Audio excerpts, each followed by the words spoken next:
అవకాశం కోసం ఎదురు చూసిన ఓ యువకుడు 2007 టీమిండియాలో ఒక యువ ఆటగాడు అడుగుపెట్టాడు. అతని పేరే రోహిత్ శర్మ. ఆటలో క్లాసు ఉంది, టైమింగ్ ఉంది, కానీ కన్సిస్టెన్సీ లేదు. అందుకే వరల్డ్ కప్ 2011 జట్టులో చోటు దక్కలేదు. అది అతని జీవితంలో మొదటి గుండె బాధ. ఒక ఆటగాడి కెరియర్లో ఒక అవకాశం పోవడం కన్నా బాధ ఏముంటుంది చెప్పండి. కానీ రోహిత్ ఆ బాధను బలంగా మార్చుకున్నాడు. 2013లో ఛాంపియన్ ట్రోఫీలో ఓపెనర్గా అవకాశం వచ్చింది. అక్కడి నుంచి అతను బ్యాట్ మాట్లాడింది.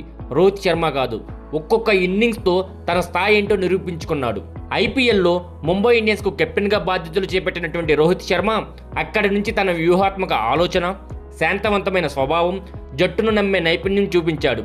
5 ఐపీఎల్ టైటిల్స్ గెలిపించాడు రోహిత్ శర్మ ఒక్కడే. అక్కడి నుంచి జాతీయ జట్టుకు కెప్టెన్గా మారడం సహజమే.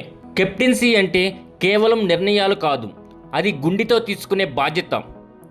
2021లో విరాట్ కోహ్లీ కెప్టెన్సీ నుంచి తప్పుకున్న తర్వాత Rohit Sharma one day, test, T20 ఫార్మాట్లకు కెప్టెన్గా నియమిత అయ్యాడు.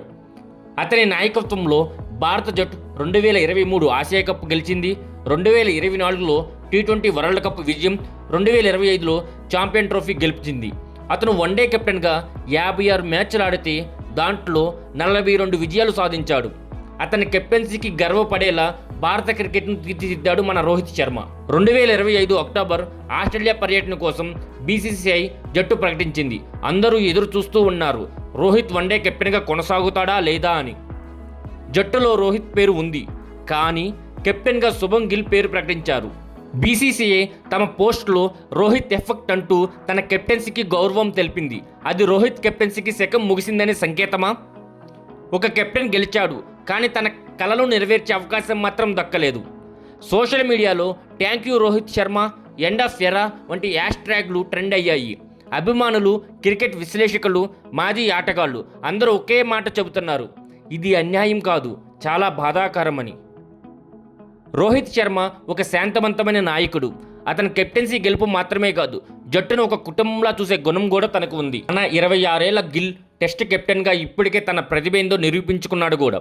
ఇప్పుడు వన్డే కెప్టెన్గా బాధ్యతలు చేపట్టాడు. దేశానికి నాయకత్వం వహించడం గొప్ప గౌరవం. 2027 వరల్డ్ కప్ మా లక్ష్యమని గిల్ చెప్పాడు.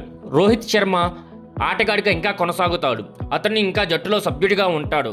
కానీ అతని బ్యాట్ ఇంకా మాట్లాడుతుంది. తను మాట్లాడాడు, కానీ కెప్టెన్సీ బాధ్యతలు యువతరం చేతుల్లోకి వెళ్ళాయి. రోహిత్ శర్మ కెప్టెన్సీకి గౌరవవంతమైన వీడ్కోలు, కానీ అతని ఆటకు ఇంకా ముగింపు లేదు. దీనిపై మీరేమనుకుంటున్నారో కింద కామెంట్ సెక్షన్లో కామెంట్ చేయండి.